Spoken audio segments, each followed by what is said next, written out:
అలాగే ఈ వేడుకను వివిధ మాధ్యమాల ద్వారా వీక్షిస్తున్న ఆంధ్రప్రదేశ్ ప్రజలందరికీ, దేశ విదేశాల్లో ఉన్న భారతీయులందరికీ నా హృదయపూర్వక నమస్కారాలు తెలియజేస్తున్నాను.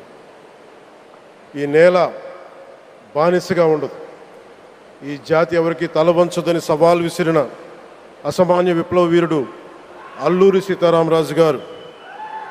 ఆయన పేరు మన ఎయిర్పోర్ట్కి పెట్టడం చాలా చాలా స్ఫూర్తిదాయకం. As we dedicate this airport to the people, one thought comes to my mind. Alluri స్ఫూర్తి రెక్కలపై ప్రపంచాన్ని చేరే Andhra Pradesh. Rooted in Alluri's ideals and driven by the aspirations of our people, Andhra Pradesh is ready to soar to greater heights. ఈరోజు మన గౌరవ ప్రధానమంత్రి శ్రీ నరేంద్ర మోదీ గారి చేతుల మీదుగా అల్లూరి సీతారామరాజు అంతర్జాతీయ విమానాశ్రయానికి జాతికి దీనిని అంకితం చేయటం ఆంధ్రప్రదేశ్ అభివృద్ధి ప్రస్థానంలో ఒక నూతన అధ్యాయానికి నాంది పలుకుతుంది. మోదీ గారి నాయకత్వంలో ఈరోజు 17,435 కోట్ల విలువైన అభివృద్ధి కార్యక్రమాలు ప్రజలకి అంకితం కావడం, అలాగే national highway projects, energy infrastructure ప్రాజెక్టులో ప్రారంభోత్సవాలు, శంకుస్థాపనలు జరగడం మన రాష్ట్ర అభివృద్ధిలో చాలా కీలకమైన ఘట్టం. ఈ ప్రాజెక్ట్స్ కనెక్టివిటీని బలోపేతం చేయడం కాదు, ఎనర్జీ సెక్యూరిటీని పెంచి ఇండస్ట్రియల్ గ్రోత్స్కి మరింత వేగాన్ని అందించి యువతకి ఉపాధి అవకాశాలు మెరుగుపరిచి ఆంధ్రప్రదేశ్ని మరింత వేగంగా అభివృద్ధి పదంలో ముందుకు నడిపిస్తాయి. ఒక దేశం కేవలం ప్రకటనలతో అభివృద్ధి చెందదు, ప్రజల కళల సాకారం అయ్యే మౌలిక సదుపాయాలతో అభివృద్ధి చెందుతుంది.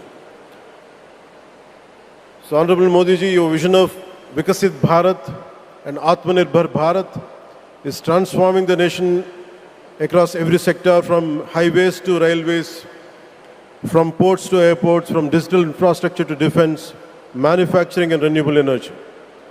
చరిత్ర కేవలం మన నిర్మించిన కట్టడాలను మాత్రమే గుర్తుంచుకోదు, వాటి ద్వారా నిర్మితమైన భవిష్యత్తుని గుర్తుంచుకుంటుంది. ఈ విషయం మీ నాయకత్వంలో ఆంధ్రప్రదేశ్కి లభిస్తున్న అభివృద్ధిలో చాలా చాలా స్పష్టంగా కనిపిస్తాం. ఇదివరకే విశాఖపట్నంలో 2 లక్షల కోట్ల పైగా పెట్టుబడులు, అందులో ఎన్టీపీసీ గ్రీన్ హైడ్రోజన్ హబ్, జాతీయ రహదారులు, రైల్వే ప్రాజెక్టులు, అలాగే అమరావతి కోసం 50,000 కోట్ల పెట్టుబడులు, రాయలసీమ అభివృద్ధికి 13,400 కోట్ల ప్రాజెక్టులు మన రాష్ట్ర అభివృద్ధికి బలమైన పునాది వేస్తున్నాయి.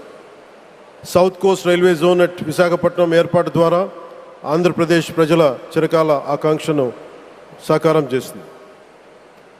ఈ కార్యక్రమాలు మరిన్ని పెట్టుబడులు ఆకర్షించడంతో పాటు ప్రత్యక్షంగా పరోక్షంగా 20 లక్షల పైగా ఉపాధి అవకాశాలను సృష్టించి స్టేట్ ఇన్ఫ్రాస్ట్రక్చర్ని మరింత బలోపేతం చేస్తూ ఆర్థికాభివృద్ధికి మరింత బలాన్ని అందిస్తున్నాయి. అలాగే గౌరవ చంద్రబాబు నాయుడు గారి నాయకత్వంలో, ఆయన మార్గదర్శకత్వంలో, వారి నాయకత్వంలో ఆంధ్రప్రదేశ్ దేశంలోనే అగ్రగామి రాష్ట్రంగా అవతరిస్తూ ఉంది. ప్రత్యేకించి ఈ విమానాశ్రయానికి అల్లూరి సీతారామరాజు గారి పేరు పెట్టడం ఆ మహావీరుడికి నివాళి మాత్రమే కాదు, ఆయన ఆశయాలను, ఆయన స్ఫూర్తిని భావితరాలకు అందించే చాలా చాలా గొప్ప నిర్ణయం. జి మల్లికార్జునరావు గారు, జిఎంఆర్, అందరూ ప్రేమగా పిలుచుకున్న జిఎంఆర్ గారు, వారు దీన్ని కట్టడం శ్రీకాకుళం జిల్లా నుంచి వచ్చి, రాజాం నుంచి వచ్చి శ్రీకాకుళం వెనకబాటుతనానికి ఆయన కృషిని ట్రస్టుల ద్వారా అందిస్తూ ఆయన నేతృత్వంలో, ఆయన నాయకత్వంలో ఎయిర్పోర్ట్ నిర్మించడం మనందరికీ చాలా చాలా గర్వకారణం. ఈ సందర్భంగా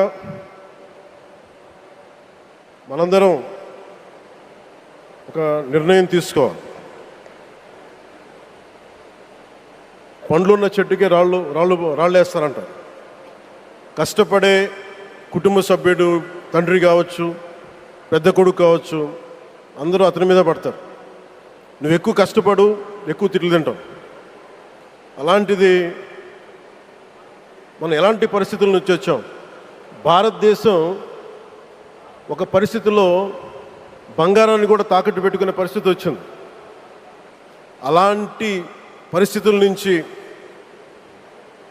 దశాబ్దం పైనుంచి మూడోసారి ప్రధానమంత్రిగా ఆయన ఈ రోజున మన దేశాన్ని నడిపిస్తూ ఉన్నారు. అలాంటి ప్రధానమంత్రిని చాలామంది ఆయన మీద మాట్లాడుతూ ఉంటే, ఆయన్ని అనకూడని మాట్లాడుతూ ఉంటే నా గుండె కదిలించేసింది, నా కన్నీళ్ళు వచ్చినాయి, బాధ వచ్చింది. దేశం కోసం కష్టపడే వారికి ఇవా చివరికి మనం ఇచ్చేదే. కొత్త తరానికి ఏం తెలుసు? ఆయన పడ్డ కష్టం. ఒక్కరోజు కూడా సెలవు తీసుకోలేదు మన ప్రధానమంత్రి గారు. ఈరోజు పెట్టుబడులు వస్తున్నాయి మనకి, ఒక్కరోజు కూడా సెలవు తీసుకోలేదు. శత్రు దేశాలు, మన అభివృద్ధికి ఈర్ష్యపడే పశ్చిమ దేశాలు, వీటన్నిటినీ తట్టుకొని ఒకవైపు విదేశాల్లో ఉండే శత్రువులతో పోరాడాలి, దేశాన్ని అభివృద్ధి పదంలో తీసుకెళ్దామంటే అంతర్గత శత్రువులతో పోరాడాలి. అలాంటి వ్యక్తికి మనం ఇవ్వగలిగేది కేవలం మేమున్నాం మీ వెంట, మీ మీద మాట పడితే అది మా మీద పడ్డట్టే, అదే మనం వారికి ఇవ్వాల్సింది. నిజంగా ఆయన జంతర్ మంత్రులు అన్ని మాట్లాడుతూ ఉంటే నేను ఈ రోజున ప్రధానమంత్రి గారికి ఒకటే ఇస్తున్నాను, మిమ్మల్ని కొట్టే నాయకుడు లేడు ఈ భారతదేశంలో, రాబోడు. కానీ మీరు పడ్డ శ్రమ, మీరు పడ్డ కష్టం ఎవరు తీసుకోలేరు. ఎన్ని బాధలు పడ్డా, ఎన్ని దెబ్బలు తిన్నా ఈరోజు మనం గర్వంగా చెప్పుకుంటున్నాం. మన ఉత్తరాంధ్రకి ఎయిర్పోర్ట్లు వచ్చినాయి, ఇన్ని లక్షల పెట్టుబడులు వచ్చింది ఆంధ్రప్రదేశ్కి. కానీ ఇవన్నీ తట్టుకొని చెయ్యాలి అంటే 144 కోట్ల తాలూకు ప్రజల ఆకాంక్షల్ని ఎంతోమంది వెనక్కి లాగుతున్నా, ఒకళ్ళు ముందుకు తీసుకెళ్లాలంటే ఎంతమంది తిడుతున్నా విమర్శిస్తున్నా తీసుకెళ్తున్నారంటే ఒకే ఒక్క నాయకుడు ప్రధానమంత్రి శ్రీ నరేంద్ర మోదీ గారు. నేను ఎందుకు తపన పడ్డాను, నేను అలయన్స్ కోసం ఎందుకు తపన పడ్డాను, మీ నాయకత్వం మాకు కావాలి ఎందుకు తపన పడ్డానంటే, ఈరోజు ఎయిర్పోర్ట్ ఆపేశారు.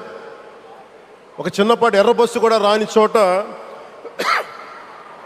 ఎయిర్పోర్ట్ అవసరం లేదన్న వ్యక్తులకి సమాధానం ఇదే. ఇన్ని వేల మందికి ఇన్ని వేల కోట్ల పెట్టుబడి వచ్చింది అంటే ఆశీస్సులు కావాలంటే దేశం కోసం నిలబడే నాయకుడికి మన అండగా ఉంటే ఏం జరుగుద్ది అంటానికే ఈ భోగాపురం ఎయిర్పోర్ట్ ఈరోజు ప్రారంభోత్సవం నిలువెత్తు నిదర్శనం. ముఖ్యంగా 25 సంవత్సరాలు లోబడి ఉన్న పిల్లలున్న ప్రతి ఒక్కరికి కూడా నేను ఈ సందర్భంగా తెలియజేస్తున్నాను, పిల్లల్ని సరైన దారిలో పెట్టడం, సరైన సంస్కారాలు నేర్పించడం చాలా చాలా అవసరం. ఈరోజు పొద్దున్నే ప్రధానమంత్రి గారి స్టేట్మెంట్ చూశాను. ఆయన తిట్టిన, ఎన్ని దూషించారో వారిని కూడా పెద్ద మనసుతోటి క్షమించారు ఆయన. అలాంటి ప్రధానమంత్రి గారికి మీ పాదాలకు నేను నమస్కారం తెలియజేస్తున్నాను.